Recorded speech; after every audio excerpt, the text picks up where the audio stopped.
Olá, vamos ver agora um pouco mais sobre os equipamentos e software de realidade virtual.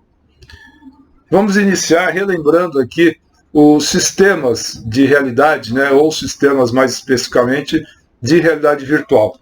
Esses sistemas são compostos, na sua maioria, por 4 grandes módulos, tá?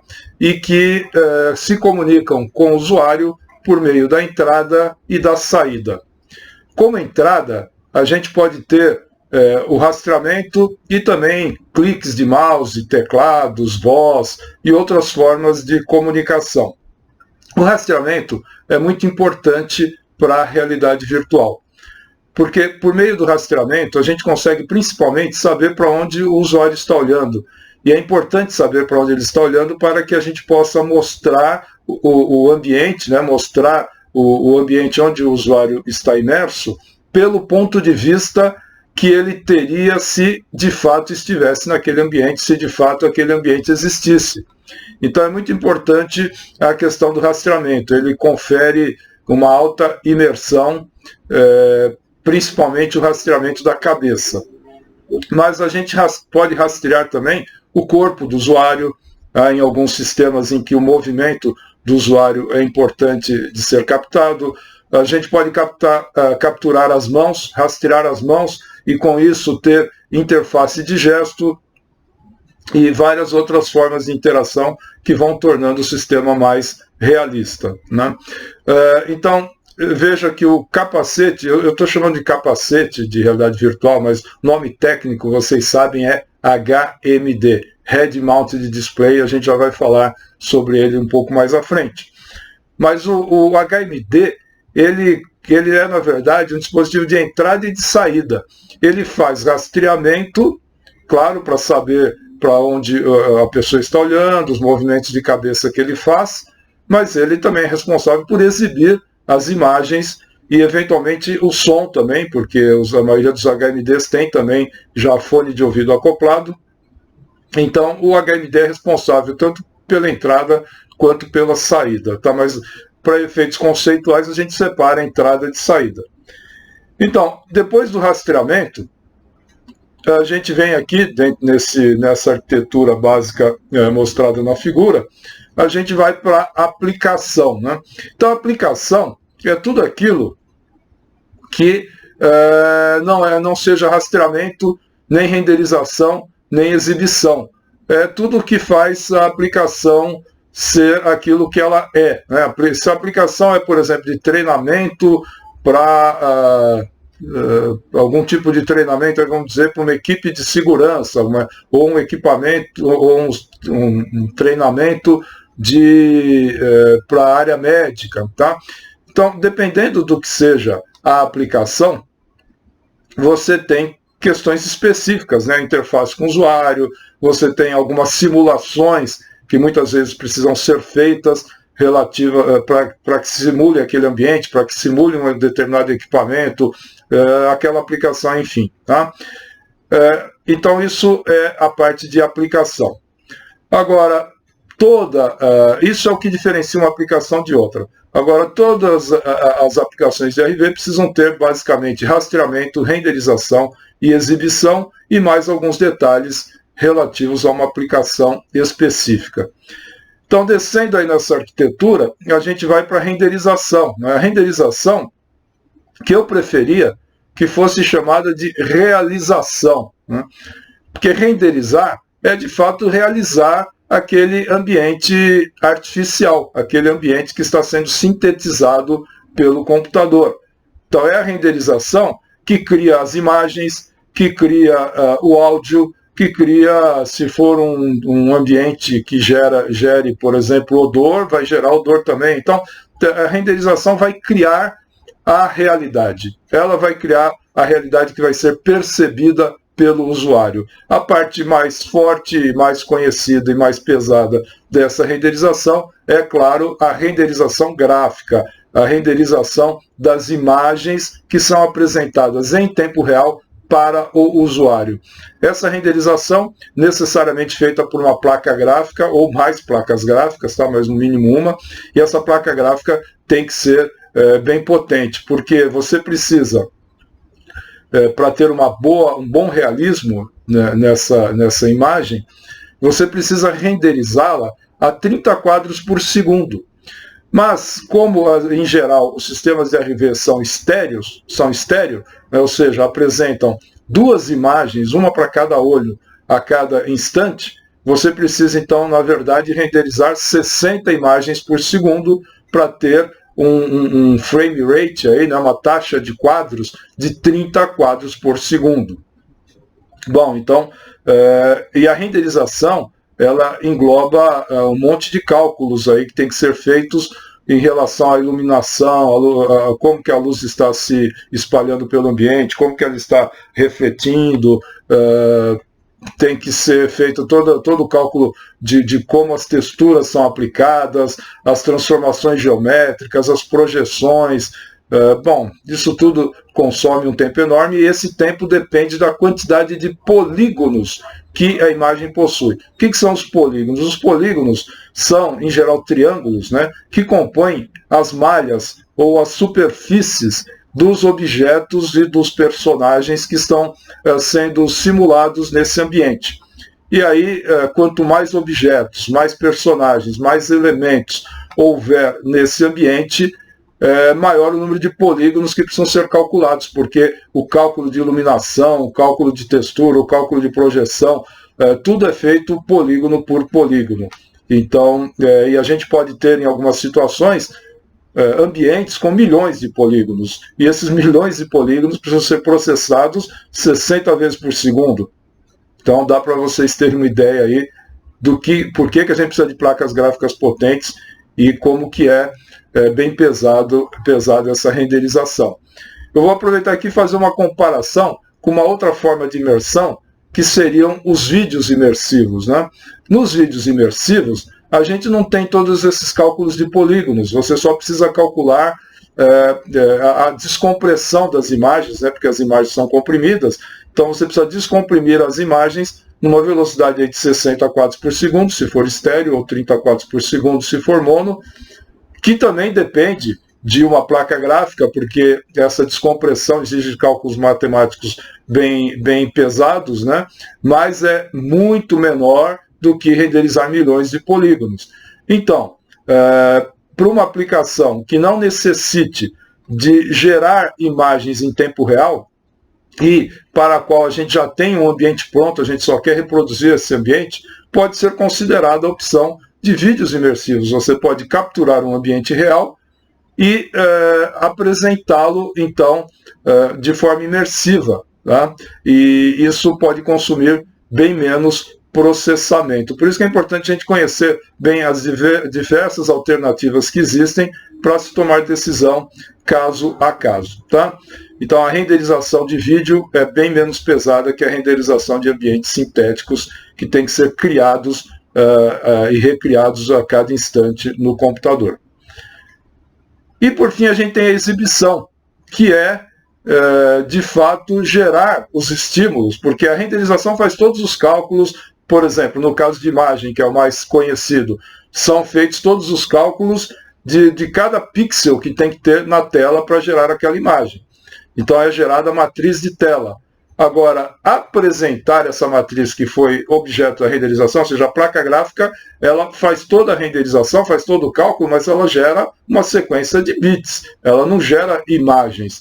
Para isso virar imagem, você depende de um dispositivo, um monitor, um HMD, um projetor, alguma coisa que pegue o resultado da placa gráfica, que é uma série de pixels, e apresente esses pixels de fato. E aí você tem, então, o último estágio, desculpem, que é a exibição, que é pegar aquilo que a placa gráfica calculou e apresentar no monitor de vídeo. Se for uma renderização de áudio, a renderização do som que é feita tem que ser apresentada no dispositivo de áudio, no alto-falante ou no fone de ouvido.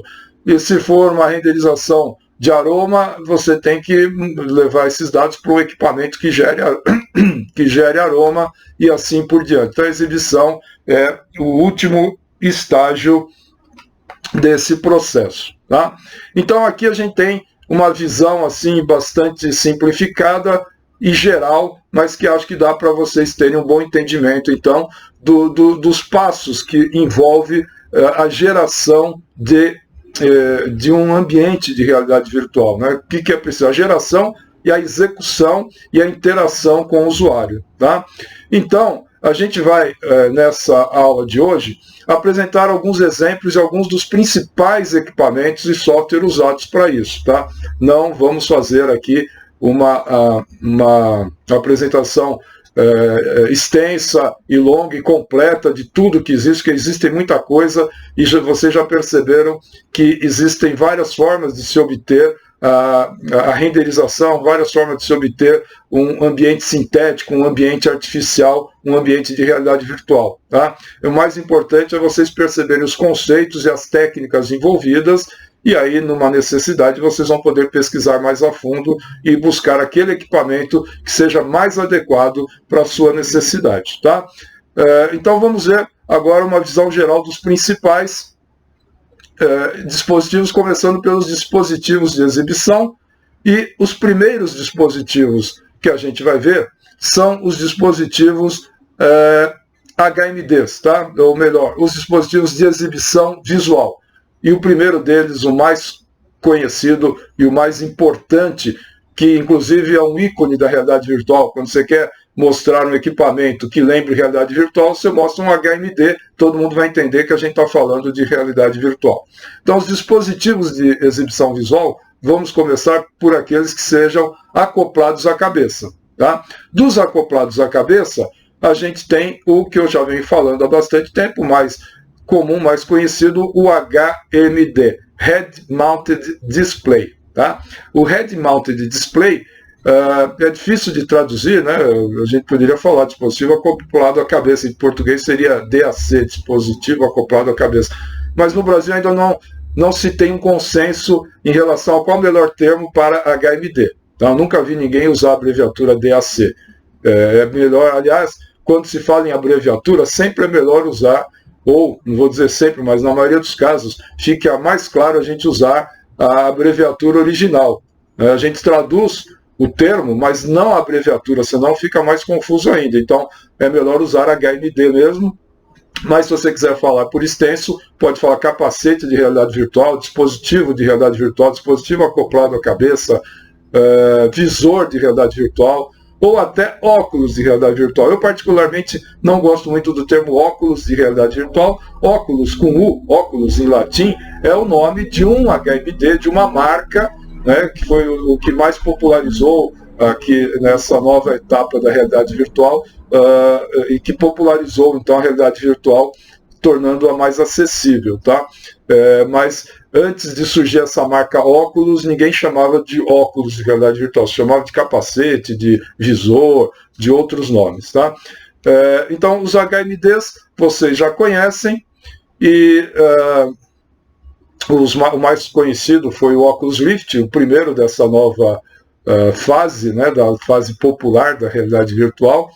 Depois surgiram concorrentes como o HTC Vive, Samsung também já lançou, e várias outras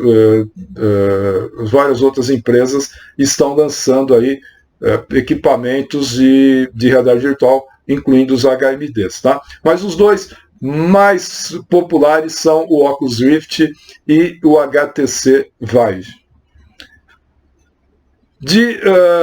Outros adaptadores também acoplados à cabeça, mas aí que a gente não chama de HMD, são os adaptadores de celular. Essa popularização desses adaptadores, essa ideia de um dispositivo barato, começou com a Google lançando o Cardboard. Tá? Então o Cardboard é um dispositivo de papelão que você monta, insere o celular e você então pode ter uma visão como se estivesse usando desculpem, como se estivesse usando um HMD, só que de forma não tão perfeita quanto o HMD. Eu vou mostrar mais para frente que há algumas limitações no uso do Cardboard em relação ao HMD. Tá? Bom, e existem também os dispositivos de exibição fixos. O que é acoplado na cabeça dá o melhor efeito. mas tem um problema óbvio, estar acoplado à cabeça, né? Acho que não é tão confortável você ficar com uma coisa presa, pesada, presa à sua cabeça, uma coisa assim que o efeito é maravilhoso, é o melhor efeito de imersão que a gente tem hoje em dia, mas tem essa questão de ser incômodo, tá? Ele incomoda, então para algumas aplicações isso pode não ser muito adequado.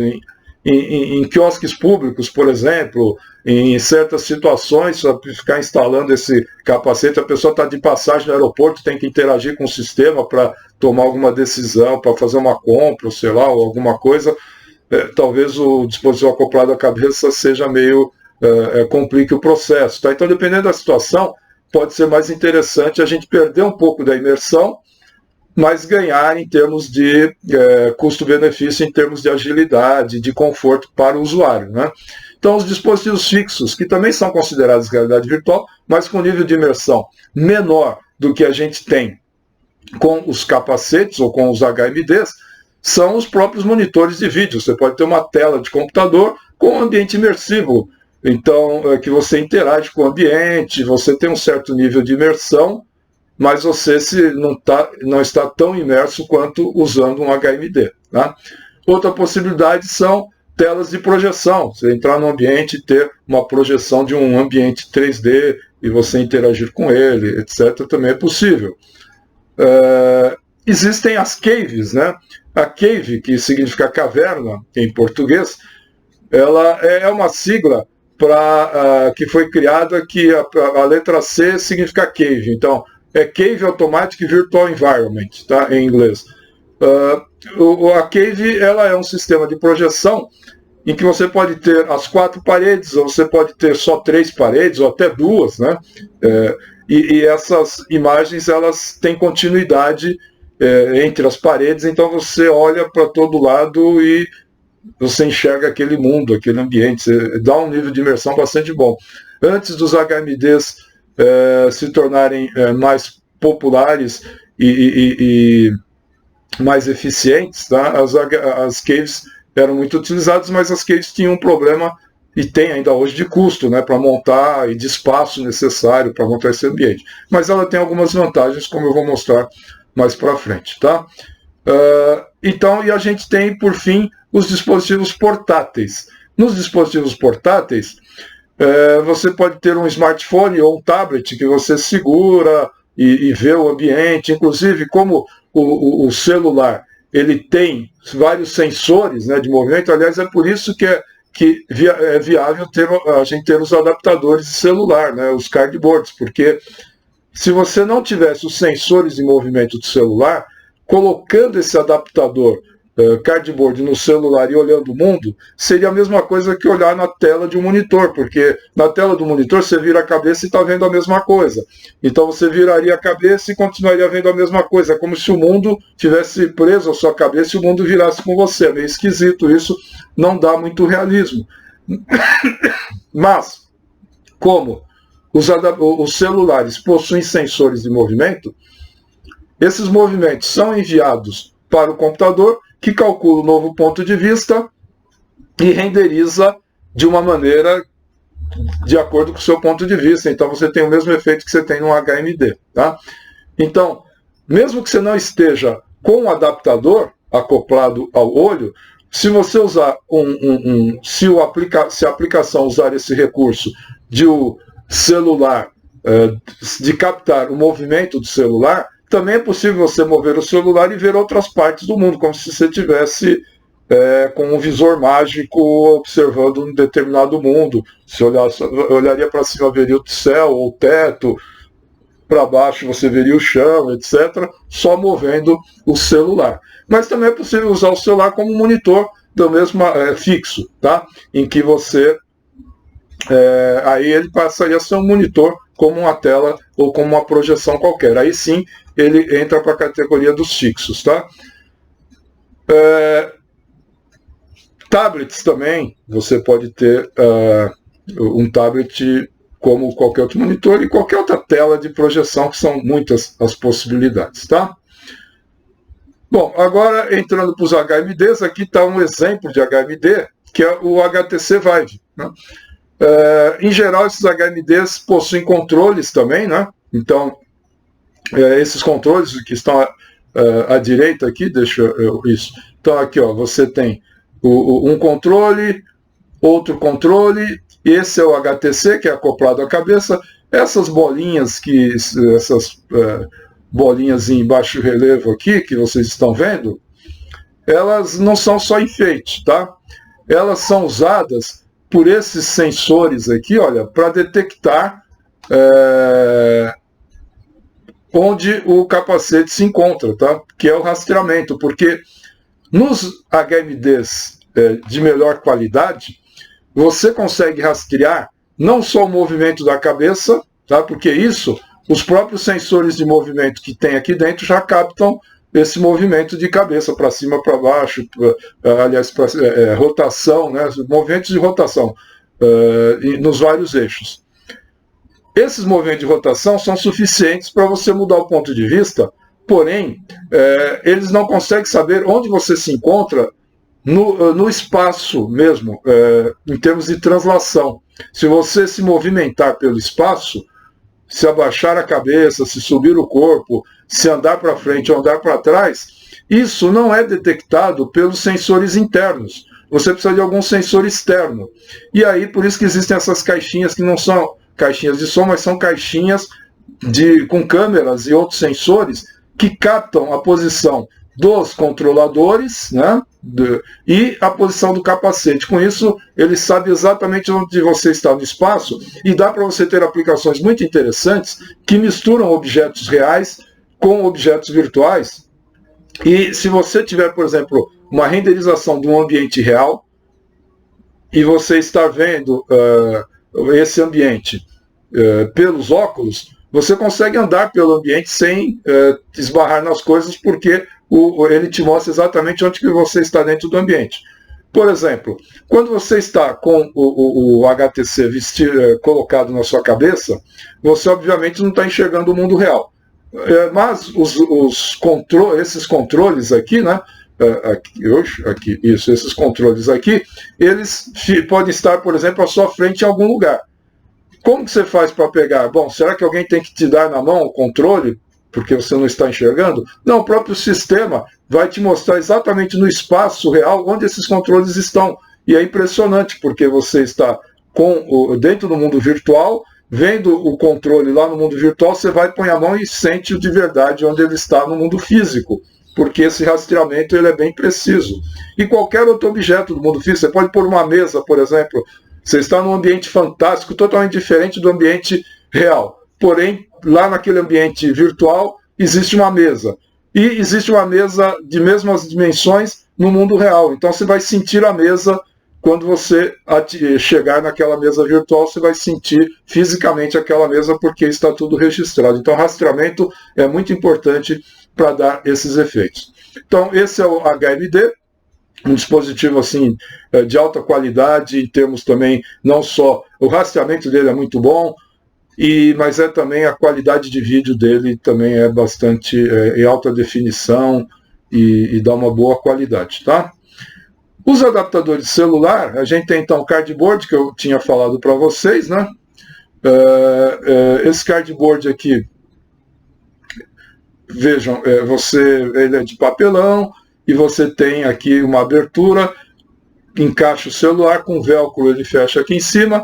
Alguns deles possuem então um botãozinho que você movimenta para cima e para baixo, ele move um ímã, esse ímã ele aciona um sensor dentro dos celulares, e o software do celular, de realidade virtual instalado no celular, vai detectar que você deu um clique, e aí você consegue então dar um clique pelo cardboard, tá?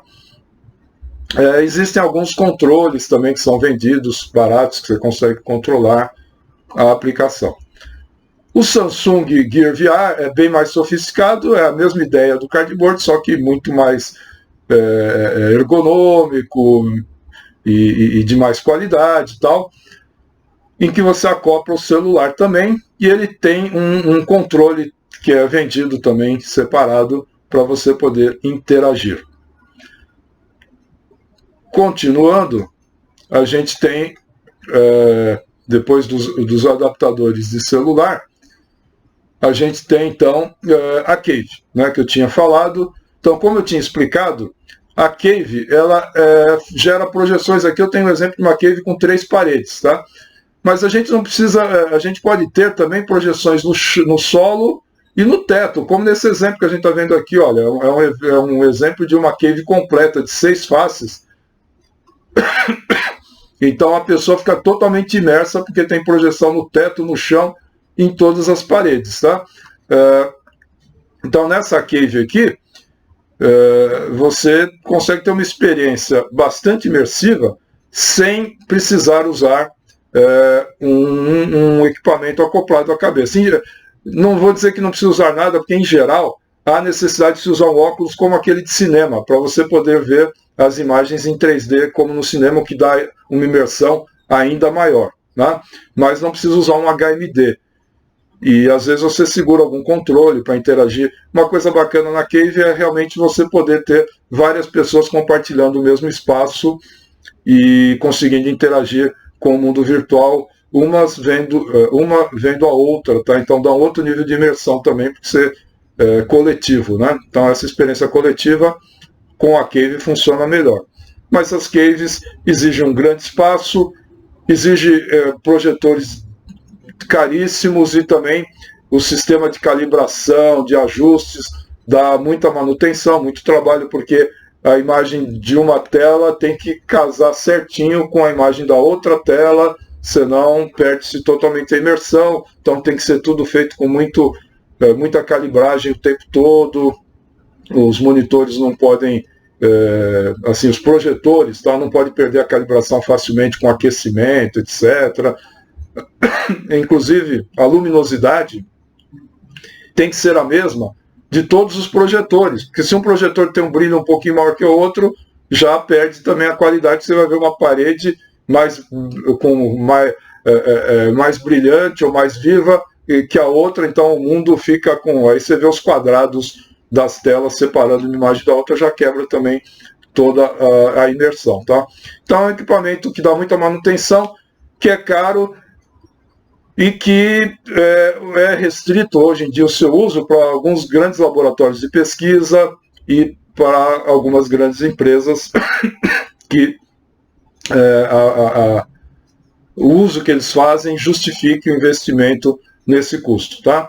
A gente tem uma Cave na USP que foi pioneira no Brasil e talvez até na América Latina, no início dos anos 2000, foi montada na USP pelo Laboratório de Sistemas Integráveis, o LSI da USP.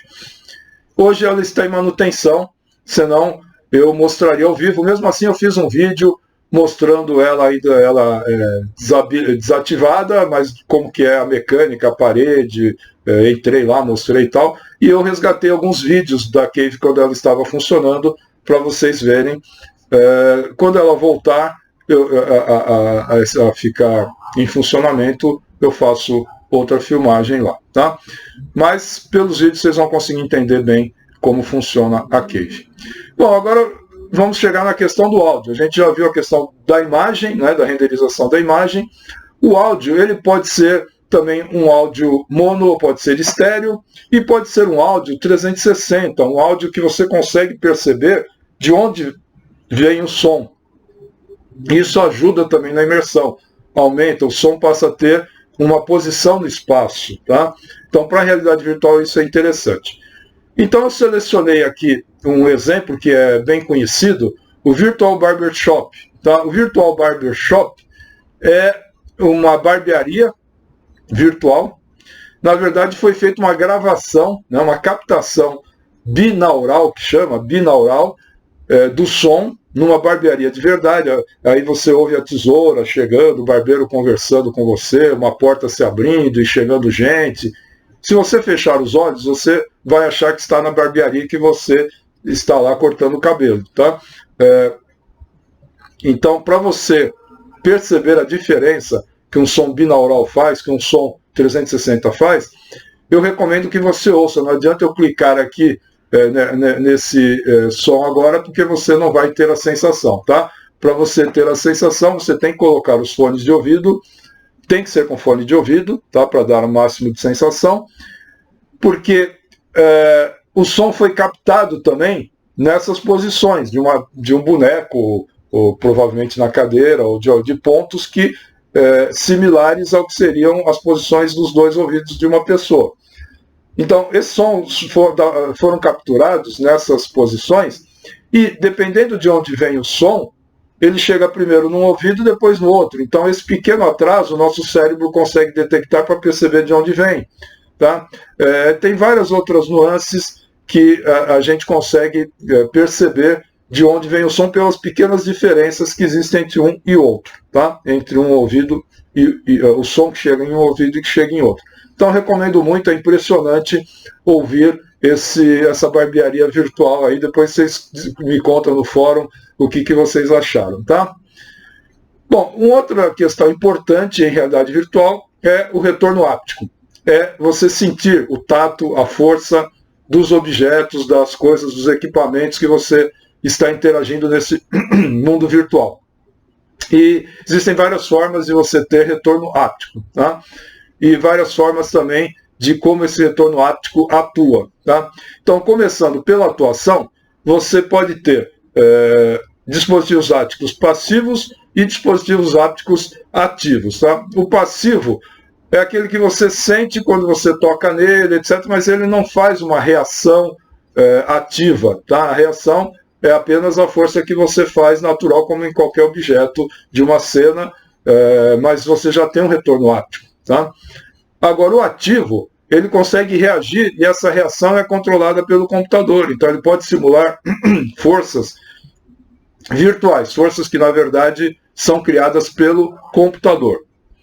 Um exemplo disso, num dos vídeos que eu coloco, é o treinamento de anestesia odontológica, e que a seringa é acoplada a esse dispositivo áptico, e aí, à medida que o treinando, né, vai introduzindo a seringa, quando ele atinge a mucosa da boca, já tem uma certa resistência. Se ele atingir o osso, então vai parar, o áptico vai dar uma resistência forte, não vai deixar ele ir para frente, e o músculo vai ter uma resistência maior.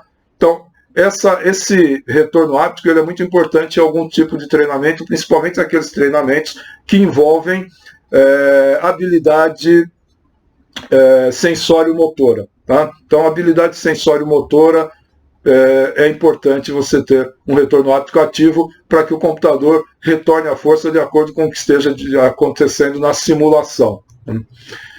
E com relação aos sentidos, você pode ter os dispositivos ápticos que dão um retorno apenas mais em termos táteis, né? Então você tem o sentido ao tocar, e tem aqueles proprioceptivos.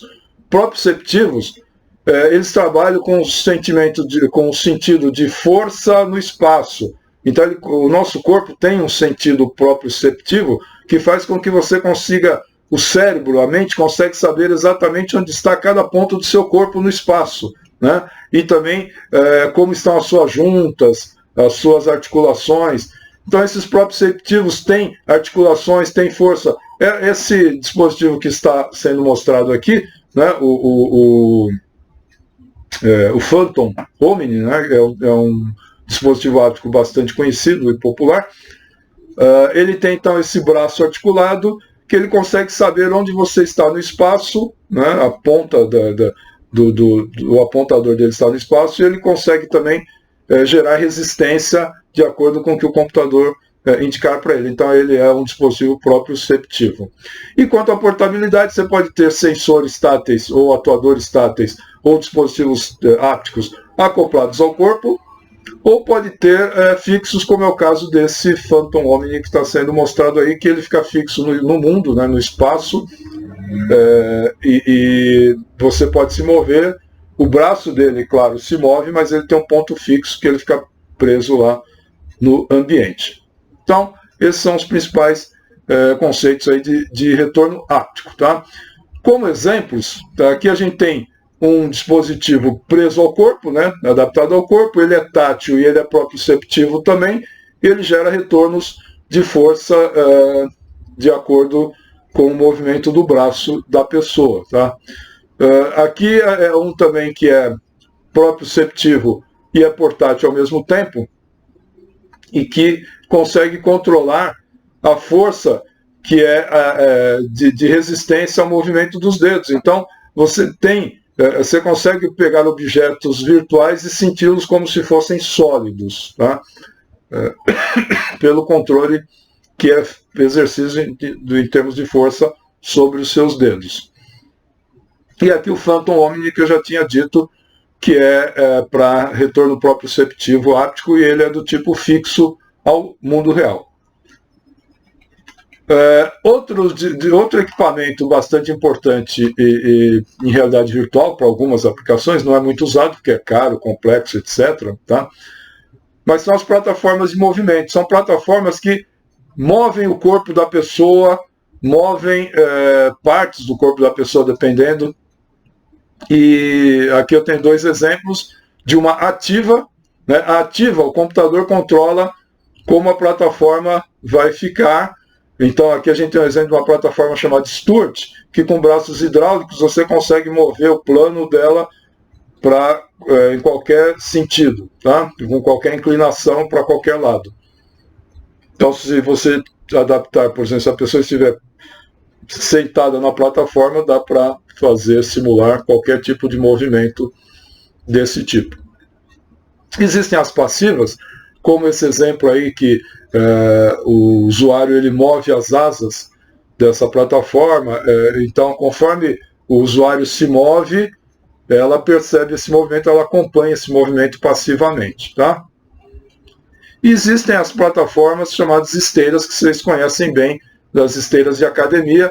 Então, as esteiras de academia são um exemplo de esteiras que podem ser usadas para a realidade virtual. A gente pode ter as esteiras unidirecionais, que são essas de academia, vão só numa direção.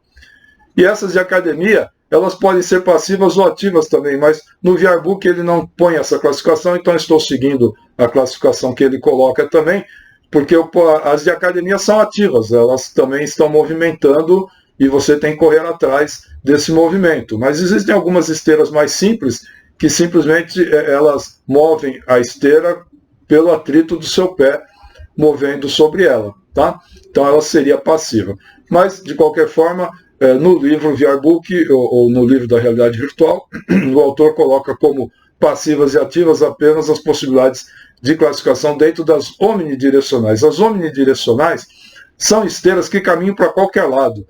Isso é muito bacana numa aplicação de realidade virtual, porque dá uma liberdade total para você caminhar pelo mundo infinitamente, para qualquer lado você pode caminhar, e ela detecta para onde você está caminhando, e sem que você saia do lugar. Tá?